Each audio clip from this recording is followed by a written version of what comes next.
But let me kick things off, and Mo, thanks again for being with us today. It makes such a difference having you supporting us and everything. So let me start by asking, as a professional athlete, do you kind of get us as joggers, as fun runners? You know, you do this for a living, and you do it very fast. Do you understand that there's people still finishing in 2.5 hours? Do you kind of understand the motivation of the rest of us just to get round and enjoy a run, rather than winning and breaking world records and things like that? Yeah, no, definitely. It's for them people, not like myself. I can associate with it, you know. Like one of the, even though I'm good at running, you know, pretty good, yeah, pretty good. But I love playing football, and when I see people playing football and stuff, and you want to play with them, they make it look easy, but it's not easy. So you know, it's different, and I really enjoy, you know. Even though this is my job and that's what I do, I love going for a run and just, you know, getting in the zone and just getting a long 20 miles in.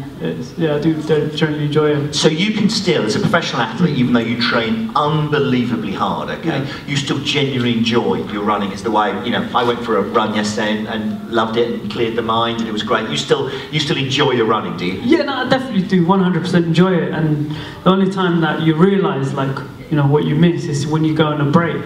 Coach tells you, like, take 2 weeks off, 3 weeks off, a month off, and you like get bored. I'm like, don't know what to do with myself, and then later on you're like, you know, you miss it, and that's the times you know appreciate. When for all of us, when people say something is gone, then you appreciate. You don't appreciate the times, and I do. And there's no morning that. Sometimes, yeah, it is difficult because you know you hurt it so much, and you put so much work into it, and next morning you wake up and you're tired. And everybody's like that, I'm sure, for what we do, no matter what.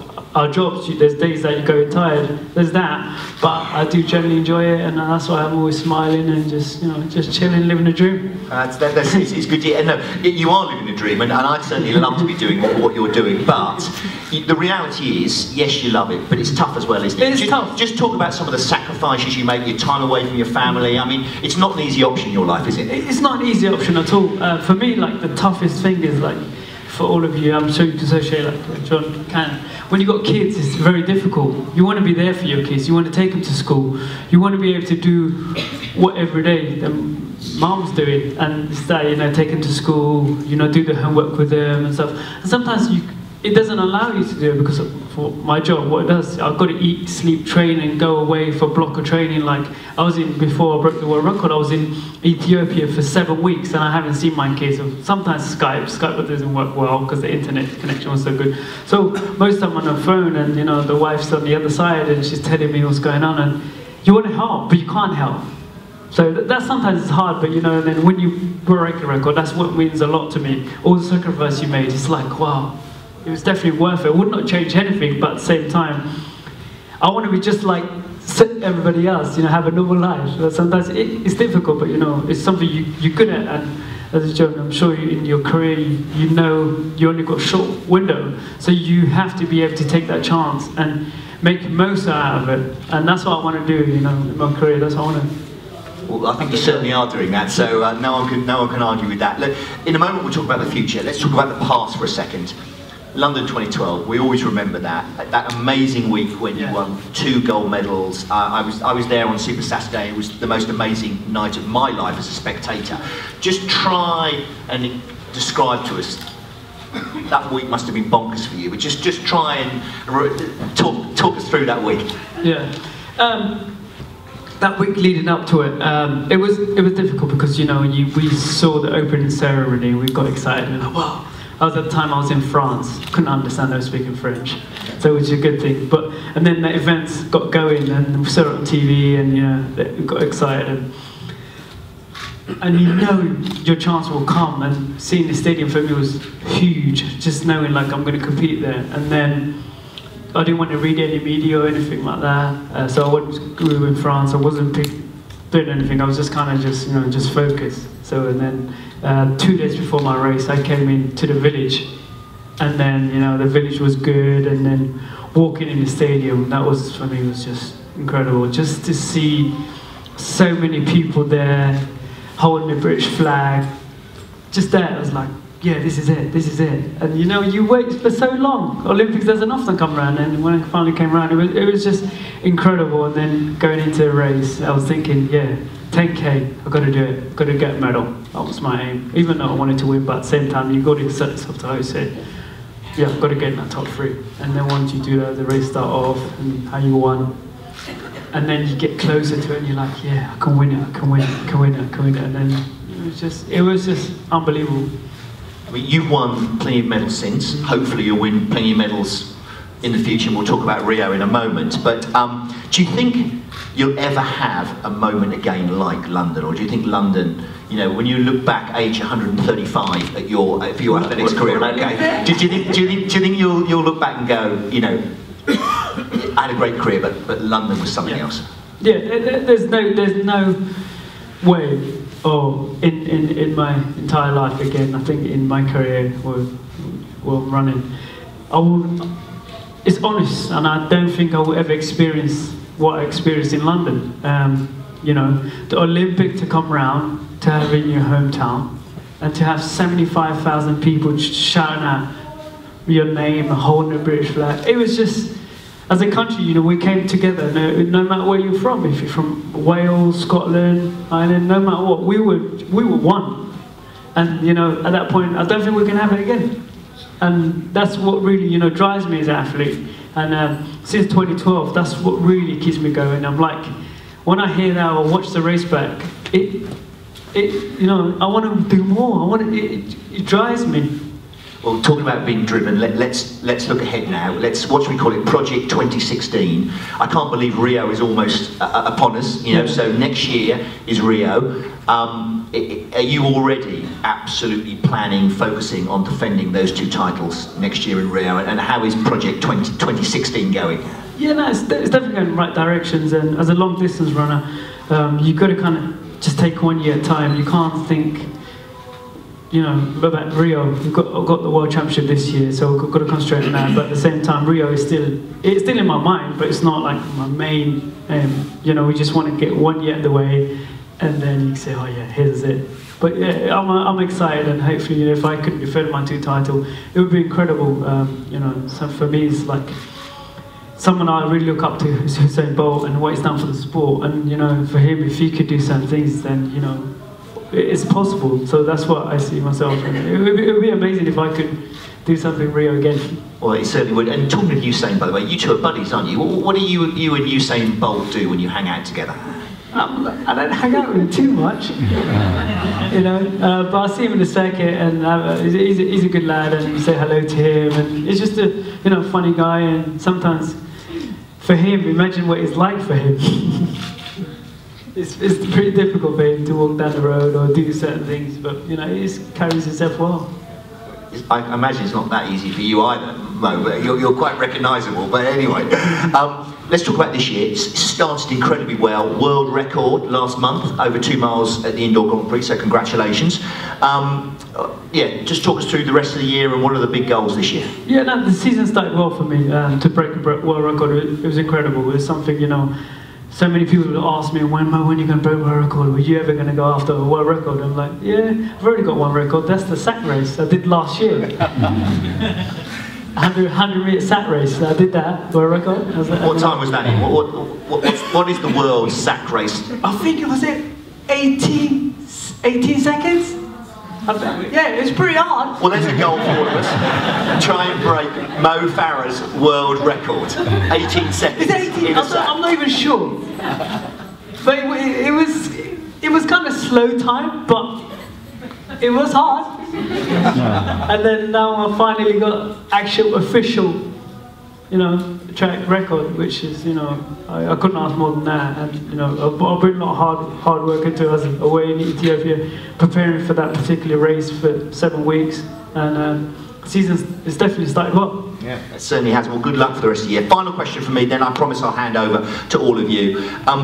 Mo, as well as being a great athlete, you also have a foundation, the Mo Farah Foundation, so you know, you're focused on making a difference beyond just athletics.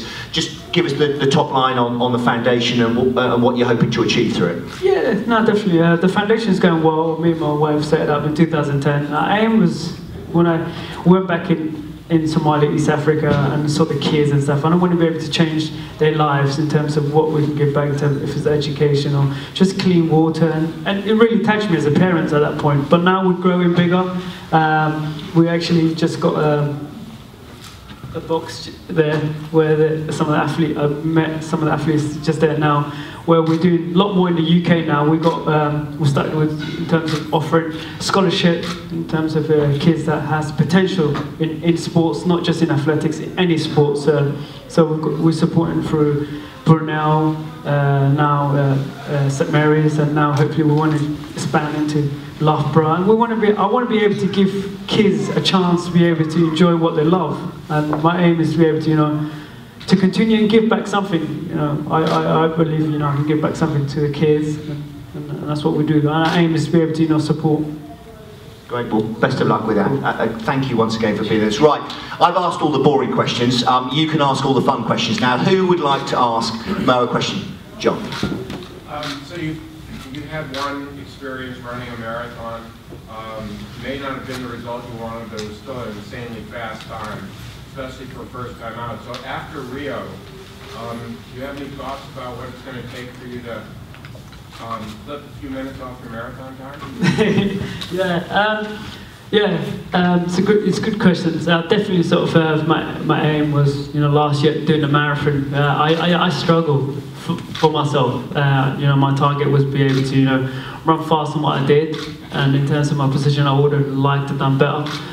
But sometimes, it's just where it is. And I ran 2:08 to finish, I think, 8th in the field. But London Marathon is one of the hardest marathons in the world. And sometimes, like just before that, I broke the British record for 1500 meters. So it was pretty hard to go from being able to track to a marathon.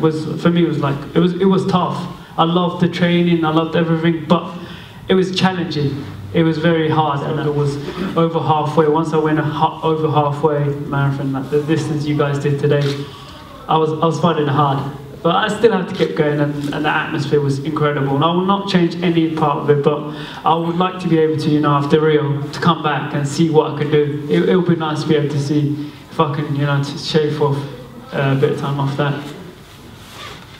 So you said you found it hard after halfway. Next question. What motivates you to keep going when it does get hard? Yeah, what really motivated me for the marathon was different. I never felt that kind of pain.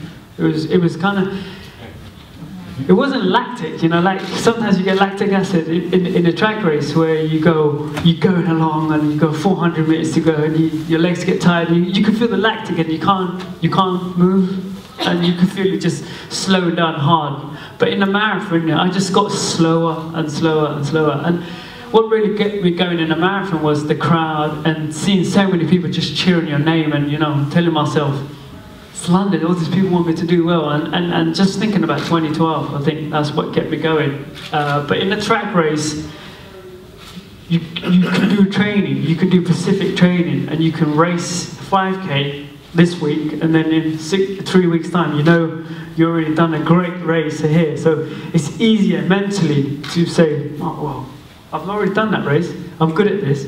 You can get around it, but marathon was a bit more challenging. Hi. What do you have for breakfast for a run? It's picked out over for us this morning, so Of course, corn mince. No, in the morning I normally sort of have, it depends, if I got a long run, like my longest run, I normally have like a porridge in the morning and a bit of toast. But if I just got like a 10-mile, 12-mile run, I just like to wake up in the morning, first thing I do, just put toast, 3 pieces of toast, bit of butter, some honey maybe, jam, and then have a glass of coffee, and then I'll go for a run, wait around maybe half an hour or something, put my shoes on, go for a run. What's your advice to a first-time marathoner? Yeah, my advice to you guys for running first-time marathon is, it's all about the training you do. It's all about training. If you can train well, get some long runs in and get into it, don't set yourself up so big target. Just, if training goes well from the training, how you feel, and then just go out there and say, look, what can I do? It's my first one. Don't put too much pressure on yourself. say to yourself, look, well, it's my first one, done good training, go out there and just see what you can do. Right, were you more nervous about the Olympics or the cube? Yeah, I was definitely more nervous about the Olympics. Olympics was like, wow. The cube was, you know, it got to a point where I thought, you know, I don't want to lose all this money. I don't want to lose it. There was a point that I could have gone could have gone on to the next game, or could have said to myself, oh, this is enough. This will change so many people's lives. But I was like, but then if I do it, it's even going to change more people's lives. So that's how I saw it. But definitely the Olympics was more nerve-wracking. Katie. How do you get faster? So we talked about first-time marathoners. Once you've done a few halves or a few marathons, how do you get faster? Do you have a secret session that you recommend, or? No, definitely. Probably in terms of marathon, probably you need to what I did was from going track to marathon was my training increased a lot more mileage, a lot more longer sessions. So if you can be able to do more running for marathon, more mileage, then I think you could definitely get faster. But it's not to say don't think about like I've only got 6 months. 6 months I can do so much training. Sometimes that doesn't quite work. So just be able to believe in yourself, and just it takes years. It takes like its first year, maybe like you can only run a certain time, and you do a lot of good training, but the next year you didn't run as well, and the following year you run well. So it's being able to have consistent training and don't get injured. That's the key, I think. At the back there. Yeah. Do you have any good tips for when training sessions are kind of long and you get a bit mentally bored, just to keep you going? Yeah, for sure. I've got loads of tips. Like for me, the hardest thing is when I go for a long run. My coach always tells me go for 20 mile, 18 miles. Sometimes when I was training for a marathon, we went 27-mile run. So that's over a marathon. And you getting out the door, you're telling yourself I've got 27 miles. It's pretty hard. So sometimes I put my music on, or I go for a run. I go for my somewhere nice where I enjoy going for a run that park. So if it's my favourite park, then I will do my long run in my favourite park. Then always tell yourself, don't tell yourself when you go long run, say 27 miles, you only done a mile. Don't tell yourself I've got 26 miles. Just switch off. And then once you get halfway, you're like, I'm over halfway, think in a positive way. To kind of lead on from that, actually, what do you think about when you're running? Do you have a mantra that you repeat? I think about a lot of things. I think about my football team, or something I want to look forward to, or running is just, there's no one thing that you go for at the door and think, oh, I'm going to think. There's so many things come to your mind once you get in that zone. That sometimes you think about your opposition, and sometimes you think about what I have to do with my kids, or you have stuff. And for me, it's just my main focus is it depends on what's serious. If you got for me, when I go for a jog, it's normal. But when I got sessions really hard session, then that way where I want to really focus. But long runs, just enjoying, getting in the zone, and for someone who's starting as a complete novice, how significant is it to sort of set yourself goals at the beginning, or do you think the important thing is just to get going at all? And also, you talked about the pain of running a marathon and how it's a new kind of sensation for you. How important is it to actually listen to your body as opposed to think, oh no, I'm running through the pain, therefore that must be good because it hurts? Yeah, no, for sure. For someone who's a beginner, my advice, first thing to do is be able to, don't set yourself high. You should be able to say, oh, this week if I can get away with so-and-so, and then next week, if you're feeling good, add a little bit more. And the more running you can do, the more you can enjoy it. Then you can say, oh, I've done good 6 weeks training or a month's training, I think I can run so-and-so, and then by knowing where you run in training, and then you can set yourself a target. But I think it's very difficult to say, for myself, when I was at the marathon, I knew training was going well, everything was well, but I wanted to run certain times, and I didn't know what that felt. But on training, that's what I was capable of. I knew what I was capable of, what I run, but I wanted to run faster. So sometimes it's harder. But once you get taste of it, like when you compete your first marathon, then you get better feeling. But my aim is definitely don't overdo it. So if anything, be slightly lower and don't overtrain. Once you overtrain, they say go out. Training is about consistently just going up slowly, and then once you get to the top, be able to knowing that I can take a bit of break. And it's taken me years to be able to say, look, I can take a bit of break. I'm at the top now, and ease down, rather than just fall down. And that's the danger. Be able to go over the edge, and that's how you get injured. That's how you get ill, it's taken me years to be able to understand that. Serious question now. Is time up for Arsene Wenger? No. Good question. Wenger's not going. He's not going anywhere. I don't think he's going to go anywhere. To be honest with you, we're doing well. So, it's difficult. I love Arsenal and I love Wenger, and in terms of what he's done for the club, it's incredible. But the people want. I want to see Arsenal win, and I think that's your question towards why, if he's staying there, why is he not winning trophies? But we will win trophies. I think it's just having good depth coming through. Like if you look at United when they're winning, everything was they had the Neville brothers, Giggs, Beckham. So it's be able to have that depth. You're such a loyal fan. Lady in the back. Yeah. What's been the lowest point in your career, and how have you bounced back from that? My lowest point in my career was in Beijing, Olympics in Beijing. I didn't make the final.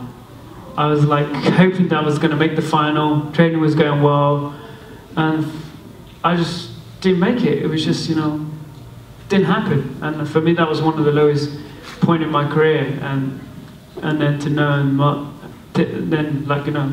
wait for 4 years for the next Olympic. That was hard, but it did motivate me for sure. That's been the lowest point in my career. Hey, I know you said that you didn't get any sort of lactic acid or anything in the marathon. One, how? And two, when you do from a hard training session, how do you recover? What's your recovery routine? Yeah, I don't know how I got it. Maybe I got it slow, different. It's different. Like lactic. There's different ways you can get lactic. When you get lactic, it's like if you went sprinting hard, and then as hard as you could, you couldn't continue. Then from that all the way. So that's how you get lactic. It just goes straight. So I didn't get a lot of lactic, but maybe I got a little bit. But in a track, it's different. Track, I get it. I know I'm going to get it. Like when I finished the 5,000 meters and you time it, if I had to keep going another 200 meters, I wouldn't. I would have just died and everybody would have passed me. So you've got to time it. And when you get lactic, is how you get rid of it. It's important that you jog, and once you jog, you recover well, you eat well, and make sure your muscles are well recovered. Getting a massage, getting an ice bath, and stuff, and eat well, and then training. Make sure you do good, cool, warm down. How long do you stay in your ice bath for? I stay for 10 minutes, 12 minutes, depends. Do you need a crane to know you're in? No, I have normally just in the bath where you're just gonna go for your body. Or sometimes I use the cryo chamber, which is that machine where you just go inside it and you spin around it. I do a couple more questions. Yeah. Can I just ask you, how old were you when you decided to take up running as a career? Yeah, at the time, when I started running, I was 12 years old, and then I went to university, St. Mary's University, and then from that, I think I was winning medals, but as a junior, and I think I was 17, 18.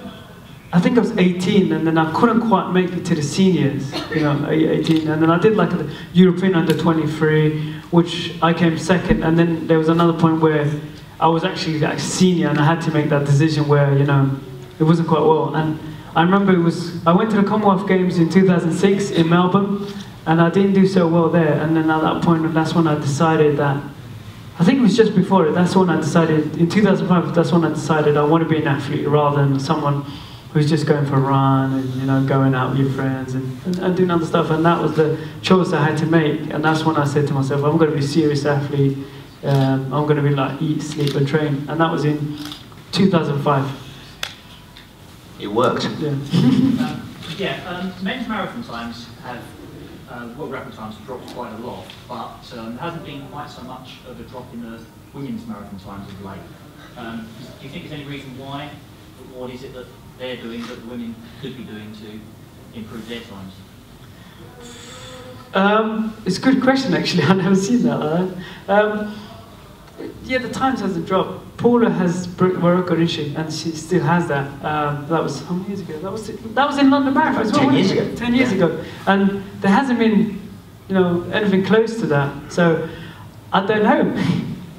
In terms of men's, they definitely, as you said, the men's are just breaking world record, left, right, centre. I remember there's a lot more competition. If you think about how many people going sub 406, sub 404. It's incredible. Like, and world record before, it was Khalid Kanucha. I remember that in London Marathon as well, where he broke 204. Was it 204 or 205? 204.